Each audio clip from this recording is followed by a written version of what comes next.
Hello, everybody, and welcome to Taking Control, the ADHD podcast on Rash Pixel FM. I'm Pete Wright, and I'm here, as always, with Nikki Kinzer. Hello, Pete Wright.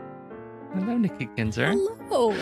It is a fine podcast day. It is. To be spending this time with you. It is delightful, as always. It is. It's a good day to podcast with Dr. Doug. It's a good day to podcast with Dr. Doug. That's You know, right. I don't even know. That is a funny thing. Doug Herr is with us. Hello, Doug Herr. Hi. Hi. Look out. That was it. Just hi. That's all. Look how handsome he is. It is a really funny thing because I don't know. Like you were always, your full name to me, and then somebody in I think it was a YouTube comment or something somewhere down the road started talking about you as Dr. Doug, and that totally stuck. And now whenever people comment about anything related to the show and your appearances on it over the years, you're Dr. Doug. Like, it's like your morning zoo radio name. Yes. That's right. Yeah. Now I've arrived. You Good stuff. have arrived. We've been talking about managing emotions with during the ADHD job hunt last week. We are continuing that conversation this week. Before we do that, head over to takecontroladhd.com and get to know us a little bit better. You can listen to the show right there on the website or subscribe to the mailing list, and we'll send you an email each time a new episode is released. Connect with us on Twitter or Facebook at Take Control ADHD. And if you want to join us for marathon back-to-back podcast live streams in real time and hear all of the mistakes and all of the fun between shows, all you have to do is visit patreon.com/the ADHD podcast. For just a few bucks a month, you can get all that and more, but mostly you get a well-deserved night of restful sleep, knowing that you have supported the world of independent ADHD podcasting. We sure appreciate that you are helping put food on the tables of Nikki Kinzer and Pete Wright and our families. They thank you. It's for the children. Truly, we are deeply appreciative of your participation in helping to grow and invest in this show. Visit patreon.com/the ADHD podcast to learn more. It's about the kids. That's right.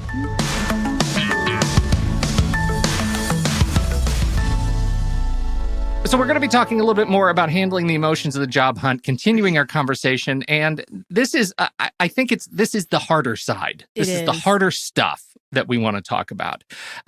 Many of the questions that have come in to us are not just about, hey, I think I'd like to do something different. Can you help me figure out what my ideal path is with ADHD, something that's in alignment with who I am?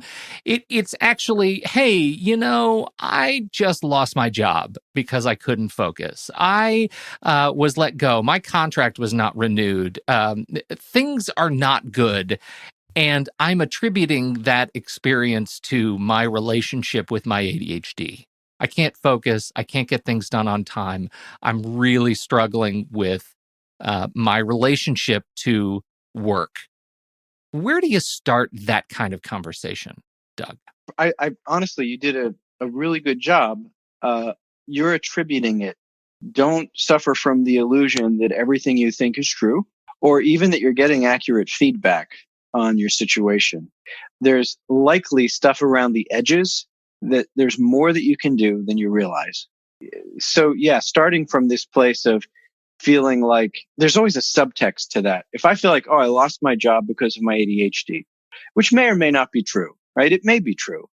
It may be true that your ADHD has led to you being anxious, to you feeling badly about yourself. It could be that it's led to social difficulties, all of which are kind of more than just the ADHD and can be shifted. So there might be a number of realms where, you can make a difference there. It's very likely, if not inevitable, that there are better ways you could learn to manage yourself. Everything that I'm sharing with people today is going to be true for everyone on this planet. It might be more true for ADHD. And I want to say, because this is something that I know what people are saying as you speak, which is, yeah, but I've tried this, I've tried that, I can't stick to things. And I just want to say, for those who aren't caught up, you are somebody who also has been living with ADHD for your life. You have an intimate experience with it. And so the things that you are talking about here are not only professional but deeply personal. Is that fair? Yeah. Well, and if people want to listen to last week when you talked about rejection sensitivity, Yes. oh my God, I can't tell you how on the nose that is for me. Just devastatingly true. And that showed up in a lot of aspects of my own career path. So let me start again this week by saying, this is not treatment. Mm-hmm. Because it's important if you need a clinical psychologist or a psychiatrist that is something like if you're losing work because of ADD, then you probably do need to really think about those possibilities. I know some people are very against medication. I'm very ambivalent about medication. I have a 7-year-old. He's probably got ADD. He's advancing really quickly, which is wonderful because he's very bright. He's probably also one of the biggest, troublemakers in his classroom. Mm-hmm. So, and when I say that, I think he's very lovable, which is a blessing. But I'm like, I hope he remains, most as lovable as he is, and we can reduce how annoying some of his behavior is getting because he doesn't know how to sit still, stay in his seat, or keep out of other people's space a lot. He says good weeks and bad weeks. So I'm really thinking about this medication issue in a very serious way. Because I want to avoid it if I can, but I also know that sometimes if we avoid medication, we're really avoiding, something potentially incredibly helpful. And so it's just, Western medicine can be like a hammer and hit really hard and have some really traumatic side effects too. Sometimes a hammer is exactly what you need. So anyway, there's a lot about that. Yeah. But coming from this place that how you teed this up, whether or not you lost your job or you imagine you lost your job because of ADHD, if you're looking for a job and you don't have one and you're struggling with ADHD, either way, that's really challenging because Mm-hmm. you can also imagine yourself, I'm not really that capable. Like, what can't I do because of ADHD? All these kind of questions. Though, I mean, you put those on a sort of the same level in that last statement, and I would just ask, don't you feel like that experience of what can't I do because of ADHD, isn't that exacerbated by being fired and attributing that to your ADHD? Or maybe in some cases we get folks who come in and they're like, I was fired because of ADHD, and not only that, like I have sort of evidence. I can give you evidence that that I was not brought back because of the way I handle these tasks. Yeah, very fair. And I didn't mean to say it's on the same level, but I will say for me, I don't think I've ever been fired because of ADHD, but it's still been really devastating and difficult to try and seek employment, especially being unemployed. Yeah. With ADHD. So I don't want that people in that category to feel like they're being taken less seriously either. Yeah. It's just emotionally challenging. And the truth is, anyone can get fired. Oh yes. Yeah, right. I'm sorry. Did I say that too quickly?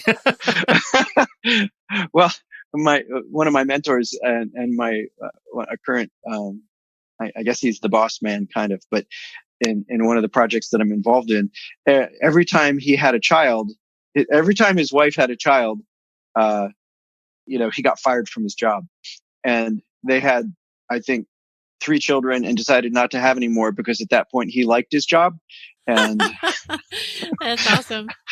Don't want to risk that. But yeah. So, but it can feel really overwhelming and very negative. And this is a problem. Like, for people to consider, am I getting the medical support I need? And am I getting the emotional and mental support I need? Because what we really need to move forward in life is a positive mindset. I am fond of saying the mind does not focus on the inverse of a negative. So if you're starting out with, I'm terrible, I'm going to try not to be terrible, right? This is a terrible place to start. Mhm. Never tell a race car driver, don't look at the wall. Right. Right? You've just put the wrong thing in his head. And to start out with, well, I'm job hunting and I'm ADD is probably not the right, unless you see ADD as a combination of weaknesses and strengths. Then you can say, how do I capitalize on the strengths of ADD? If I just got fired, if I attribute that to the ADD and that defines me, then I'm kind of screwed. If a situation doesn't work, it's not just me and it's not just my ADHD. It's my ADHD and me in this situation didn't work. That's true. Mhm. Everything derivative about that, like if we want to blame it all on my ADHD, that's probably not quite right. If I want to blame it all on me, that's probably not quite right. If I want to say, me in this context didn't work, it could be that you're in a context in a job that really could work for you if there were different people involved. Right? If you had a manager who liked you or who you liked or something like that, there's a lot of variables there, and not assigning something that's true about you and unchangeable about you. Like you're not going to have tomorrow wake up and not have ADHD. And if you put everything in that way and think that defines the situation, then you're just, first of all, it's not true. Right? It might seem true, but there's always more to it than that. It might be 95% true. And what I want to suggest is we got to work on that 5% because that's your leverage point. So we were talking during the. I've been letting you kind of finish that whole thought because it hit me pretty hard. It's this whole idea that the tapestry of why you're not in a job right now, or why you were let go from another job and you haven't found the right fit, or why you're in this place of darkness, is more complex than you are likely giving it credit for. And the number of times that we have folks write in with questions that are implicitly attributing ADHD as the sole sort of reason. If only I didn't have, and I know I do this, like if only my brain wasn't fireworks right now, I would be able to have finished XYZ, or I would have made this client deadline, or I would have whatever. I'm really reflecting on that because there's a lot of truth to just stepping back and saying this tapestry, this sort of quilt of reasons and functions and contexts is just much more complex than I am giving it credit for right now. And the ADHD might have something to do with it, but also, my diet and my sleep. And also maybe the thing that I'm having to do is new or hard or whatever, and it's causing me challenges. And maybe the client is being a jerk today. I don't know, but the tapestry is complicated. Or maybe the client just reminds me of my little sister, and my little sister was so creepy to me, and always blamed me for everything. You know what I mean? Yeah. That can be in the background of the mind. And you don't even realize why you're so annoyed and everything's so hard. There's always more complexity to it. And in that complexity, there's room for something positive to happen. Yes. Yeah, that is a little bit, that's just one of those things I need to let sink in, because you could take the same person who's frustrated with a job and they think it's because they're in absolutely the wrong field. And at the end of the day, if you were to swap out 2 or 3 people in the same office that they're working with, suddenly the job is a dream job. Bingo. What I see so often is clients coming and saying, okay, I'm on the brink of losing my job. Like I'm really close to losing my job. Or I have lost my job, and they take the whole blame on themselves. In fact, it's not blaming ADHD at all. They think that everything is their fault and they did everything wrong. But you mentioned that total insanity. Yeah. Like it's that's not the case either. So yeah. No. Right. Absolutely not true. I guarantee it. Here's the thing. 85% of Americans wish they worked somewhere else. Wow. That's a high percentage. So, yeah. 85% of Americans aren't living with ADHD right now. Correct. Right. There. So in other words, if we look at the systems that we've created for employment, there's a huge problem. Right. It's not just an ADHD problem. I want people to feel a little bit of relief about that. Yeah. No, That's it's a really not just good you. point. That's a really good point. And so no one out there is perfect. So if you're ADHD, welcome to the club of being human. You're not perfect. Next, right? We're all not perfect. Everybody has gifts and everybody has limitations. And the more that we can leverage our gifts into a network of relationships to where they're valuable and our ADHD doesn't negate the value of them, then we're contributing. Wow, that gets to kind of an amazing, another one of those amazing little realizations. If you're struggling, if you're living with ADHD and you are, as many of us struggle with, misattributing whatever ADHD to where you are right now, like some of that, just being awakened to that can go a long way in at least beginning to alleviate some of the pressure and stress that not having a job can apply to getting a job. I know I deal with this too, again, in fireworks mode, when I'm trying to go after something that I don't have, go after a job or a new client or a project, not having it, or going into a competitive space where I have to interview or present work, that can be debilitating to actually going after the new job, right? And it's so much easier to just sit down and eat a box of ding dongs and keep playing Jedi Fallen Order. So if you believe that you're inadequate, that's an unfortunate place to start from. Yeah. You need to recognize that you have something to offer. And there's a lot of ADHD people out there who have something to offer and are killing it. So there's potential for you to be just like them. Yes. Can I just say out loud again? There are a lot of people out there with ADHD who are killing it. You could be one of them. I think I exploded at that. I like full on emoji exploded at that because sometimes I find I have the wrong role models.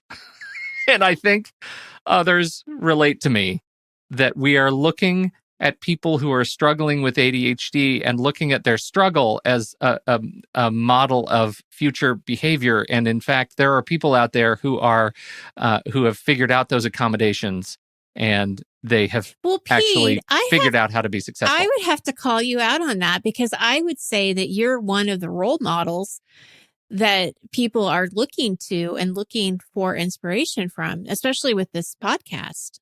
Well, I hope so. Yeah, I hope so, because I work really hard at it. Like, I work really hard at it. I think you do a great job. There's always room, is I guess what I'm saying. There's always room for change and evolution. So anyhow, that I just love that, and I want people to say that. And I want to say that yes, there's room for change and evolution, and it can come from a place of understanding what's valuable and wonderful about you and the particular genetic package you have that might include ADHD, Right. Without that genetic package that includes ADHD, you'd be missing out on a lot of amazing, cool things that are Pete. Right? Oh, you were talking about me. I thought you were speaking about Capital Royal you, and now I'm like, talking about you. Wow. No, whoa. Just messing with you, brother. No, but it's true, right? And I hope that everyone else, who can identify with that. Yes. Yeah. Sometimes it's hard for me to identify with that.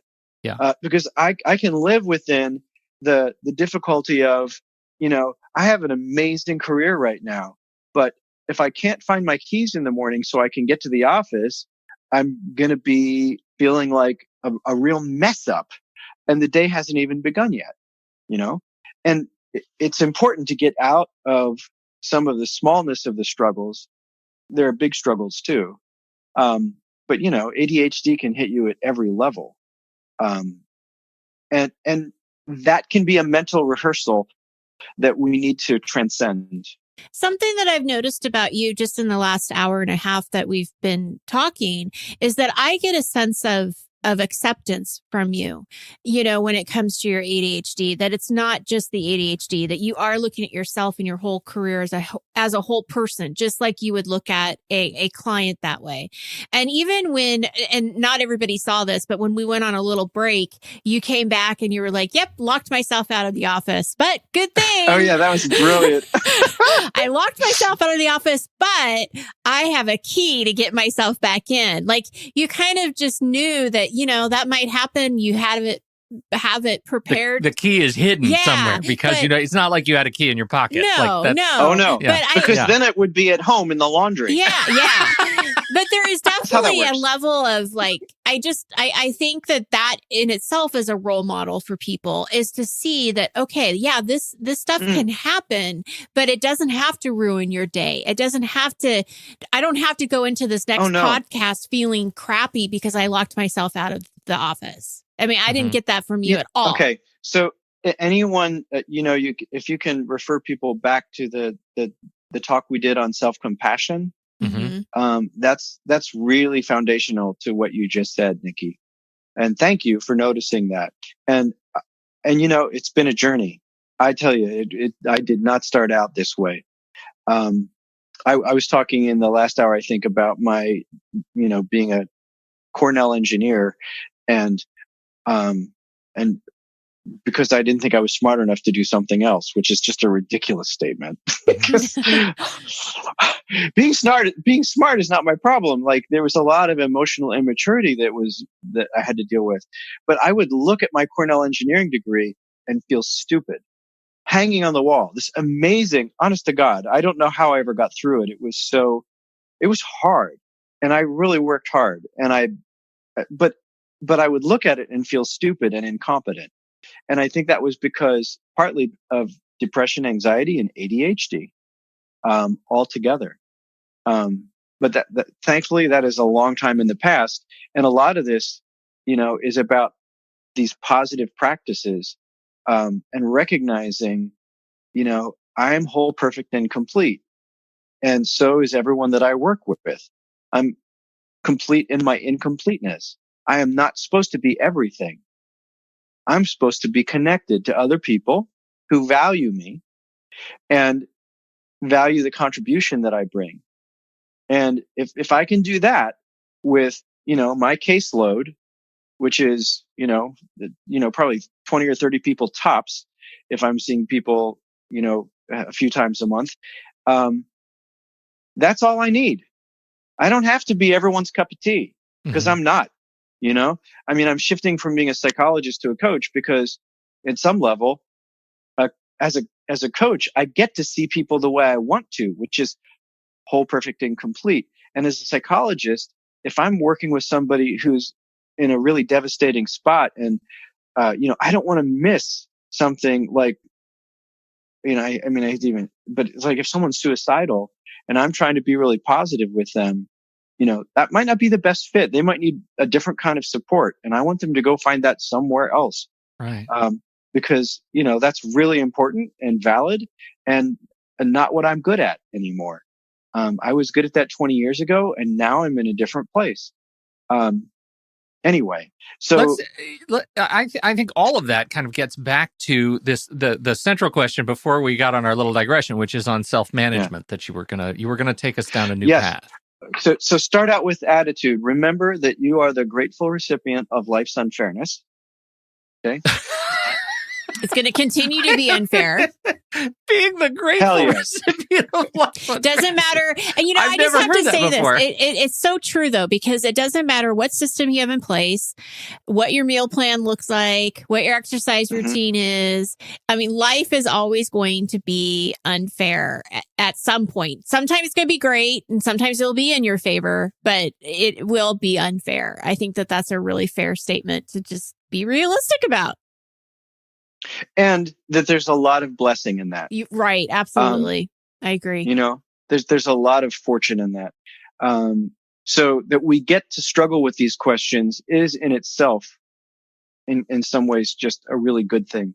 So, we were talking about a variety of things. I want to say, to support yourself, self-management. Absolutely. and this is going to sound probably like a bunch of burdens, but you need to pay attention to your experience and figure out which one is supportive of you, or which two or three or four. They're all important. We know this from research. Relationships are incredibly important. Feeling cared about, accepted, loved. If you don't have good enough relationships, the first thing you do is, get support. Whether it's a therapist, a coach, a support group, everybody needs relationships. That is primary. Good food, meditation, medication, exercise, sleep. All of these things are going to help your brain work better. Being in nature, having regular stress reduction, all of this. And there's not time to go into all of that, but all of these things matter. And what you need to do is be attentive to your own experience and probably partner with someone who can help you with that journey. In terms of self-management, just realize there's a backdrop of all of that. You want to create as much positivity as possible to carry you through difficult times. So when I was job hunting as an engineer, and referencing back, I could never really get a job because I didn't want one. And everyone seemed to know that but me, because anyway. But what I would do is I would always make sure that I had more than one possibility out there. If I was going to go into an interview, it felt like so much pressure. If that was the only interview I had and all my eggs were in one basket, I'd freeze up. So having an interview, but then also sending letters out to people down the road. So there's something out there in the future that I'm not just running into this wall and there's nothing on the other side of it. That was really important for me. Another piece that I think I really want, there's two more pieces that I really want people to know about. One is called the Pomodoro method. Have you guys talked about that at all? Oh, yeah. Oh, yeah. Okay. Yeah. Because I swear, and this is important for work that you hate, or getting started. Yeah, getting started. Like, I was a year behind in paperwork at one point on during my graduate training. It was terrible. And the paperwork was ridiculous and onerous, and I had all sorts of issues with it. But the bottom line is I discovered the Pomodoro method on my own. I would work for 5 minutes and I would relax for 10 minutes and leave the room. And then I'd work for another 5 minutes. And the key was to reward. This is what I think of as the Pomodoro method. You guys might have something different. I don't know, but it was really important. It was energy regulation. Okay. If my energy was completely freaked out, then I'm not going to do anything good. So the 10 minutes was how long it took me in the beginning to give me 5 minutes of good productivity. And because I'm ADHD, I could dive right in and go, and be really fast and do it. But then I would also get myself completely worked up and overwhelmed with the sense of how much I had to do and just need to step back. And I gave myself permission to do that, and it changed my life. Just, eventually I got to where I recognized this is energy regulation. If my energy starts to go off the chart, then I can't focus. If I can calm my energy down, and sometimes that means taking 3 breaths, right? Where the exhale is longer and every exhale gets longer, and it's not ever a strain. So that's some good yoga right there. If 3 breaths, I realize I'm still too troubled to work, then I take 3 minutes. And by the way, this is not just an ADHD thing. I teach this to doctors, right? Because anyone who's stressed needs this kind of self-regulation awareness. You're regulating yourself. You're regulating your energy and your emotions. That is more fundamental than regulating your time. Paying attention to your experience and setting it up, setting up your environment for success. So connecting with people who are going to be positive, encouraging, being able to, for me, having a clear table that I can work on. If I'm going to, get everything else off the table, create a space. There's no TV in it. There's no distractions in it, etc. Maybe I just need to leave home and go to a coffee shop. That might be really distracting, but it's not my distraction. It makes me feel normal because all the noise around me is like all the noise in my brain. And, it's gotta raise the level of white noise to the point that your brain engages. Yeah. If that works for Yeah. you, so this is, people really need to pay attention. Don't think about how life should be. Notice how your life is. That's the starting point. This is I'm going to ask this question, and I think I'm going to ask it retroactively because I think you just answered it, but I'll let you reflect on it. And it's actually, I'm stealing it's one of Nikki's questions, and it's a brilliant one, and it's related to the job hunt. Is there a period of time that you should stop and after you lose a job for whatever reason and wait before you find a new one? And Nikki's words, are you taking time to mourn? How do you reflect on this idea of mourning in the job hunt? That seems like a particularly resonant word to me in this context. Yeah, it can be really challenging because first of all, our whole culture doesn't mourn effectively. Mm-hmm. And mourning is, I think, one of the most fundamental skills you can have for spiritual transition. When you're mourning the death of someone, at least you have someone to eulogize. But if you're mourning the loss of a relationship or the loss of a job, there's nobody to eulogize often. Mm-hmm. Instead you're beating yourself up, mm-hmm. which is terrible. Yeah. So there's two things. One is coming to grips with the reality of what's happening. And the next one is being able to really face the pain of it and just live through that, just experience it. Don't try and run away from it, which is really tricky, but that's the whole nature of meditation and yoga. The next one is adjusting to how things are different. You may or may not have time to mourn, depending on the tightness of your finances, but mourning allows you space for the fourth bit of work. These are all jobs, by the way. Yeah. Come to grips with the reality of what happened, not being in denial, but actually being able to see clearly. That's work. Feeling your way through the pain. That's work. Not believing all the thoughts that come up around the pain. That's work. Being able to see them, but recognize that's, my thinking is there because it's a habit, not because it's true. And putting all of this into actual, like when you say work, I really relate to that because it's this whole idea of going through a process with intention.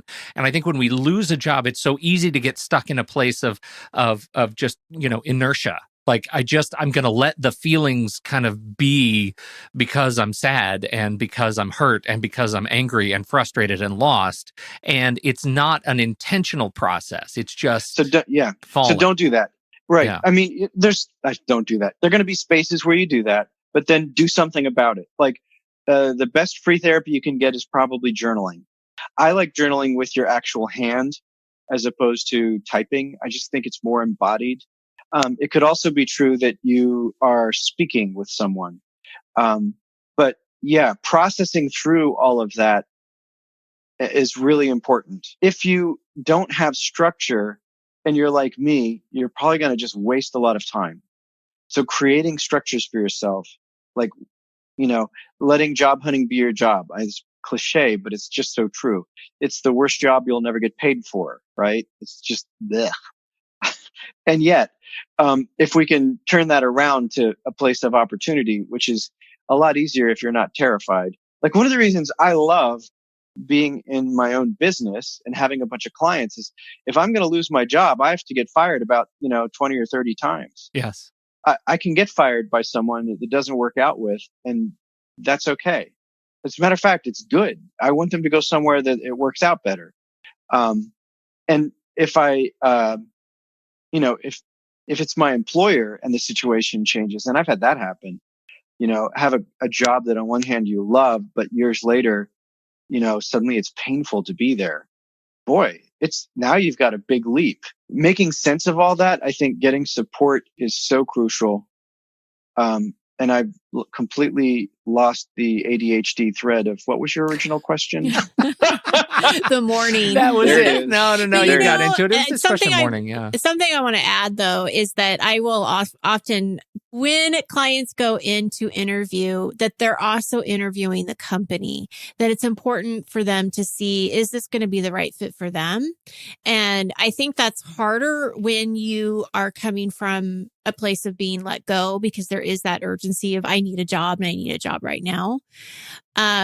What are your thoughts on that? I mean, as far as making sure it is a good fit for both parties. If you don't really think about this clearly, that's huge, Nikki, because if you don't think about this clearly, you can go out of the frying pan and into the fire, right? If you gravitate to exactly the same situation you left, you might have exactly the same experience. Another way to think about it is desperation is the worst cologne. So, just feeling like, oh, I have to get a job. If you're hungry and positive, that's one thing.